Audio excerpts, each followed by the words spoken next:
Ibu, bapak, saudari, saudara, rekan-rekan muda, dan adik-adik sekalian dimanapun kalian berada, bertemu kembali dengan saya Romo Tino SSCC di dalam catatan pesiarah. Di dalam hidup memang kita tidak bisa lepas dari yang namanya tantangan atau persoalan hidup.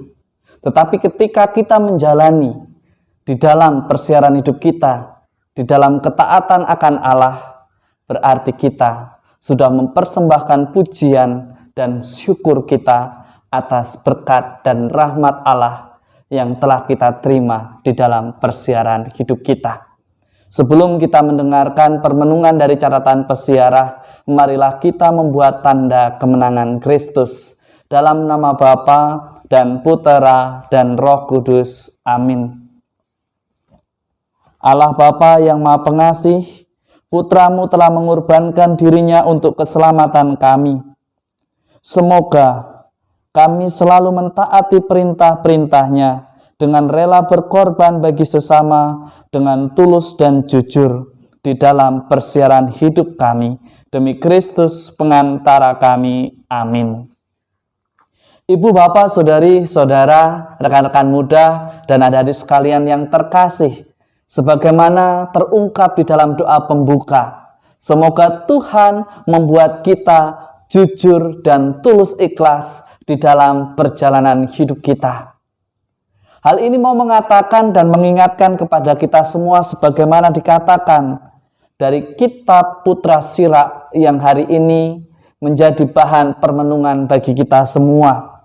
Mentaati perintah Tuhan sama dengan kurban keselamatan yang kita persembahkan kepada Tuhan.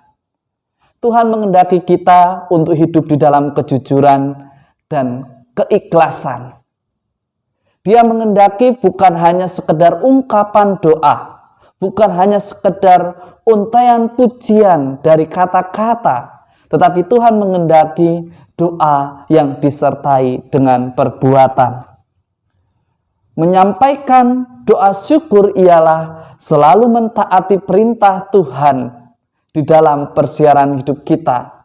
Hal sederhana yang kita bisa lakukan untuk melatih keikhlasan ialah mendengarkan perintah Tuhan untuk mentaati prokes yang sudah disampaikan oleh pemerintah kita, oleh orang-orang yang bekerja di dalam bidang kesehatan.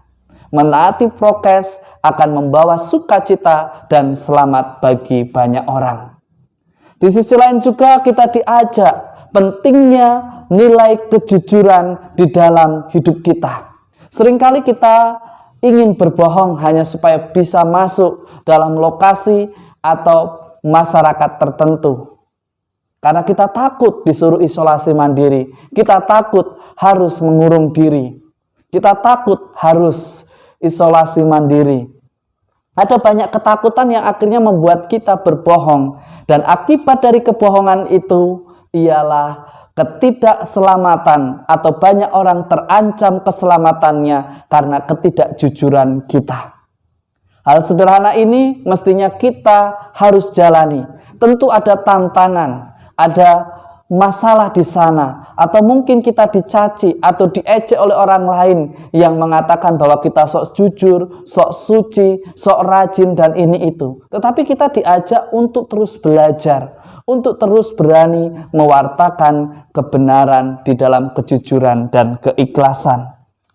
Di dalam Injil hari ini Yesus mengatakan, sekalipun disertai penganiayaan, pada masa ini juga kalian akan menerima kembali 100 kali lipat dan di masa datang menerima hidup yang kekal. Ternyata ketaatan, kesetiaan di dalam hidup kejujuran, di dalam hidup yang penuh ikhlas akan membawa berkat di dalam persiaran hidup kita. Sebagaimana dikatakan di dalam Injil Markus hari ini. Sesungguhnya aku berkata kepadamu, barang siapa meninggalkan rumah, saudari-saudara, ibu bapak, anak-anak atau ladangnya, pada masa ini juga ia akan menerima 100 kali lipat. Artinya bagaimana? Ketika kita melakukan dengan tulus ikhlas demi kemuliaan Tuhan, kita akan menerima berkat yang begitu istimewa bagi hidup kita. Jangan takut untuk berbuat jujur. Jangan takut untuk bertindak ikhlas di setiap tugas, tanggung jawab, dan pertolongan yang kita berikan. Mari kita jadikan hidup kita yang mengasihi iman kita dengan bersaksi. Tidak hanya berdoa, tetapi melakukan apa yang Tuhan kehendaki dalam kehidupan nyata. Dengan demikian, kita telah menjadikan hidup kita sebagai berkat.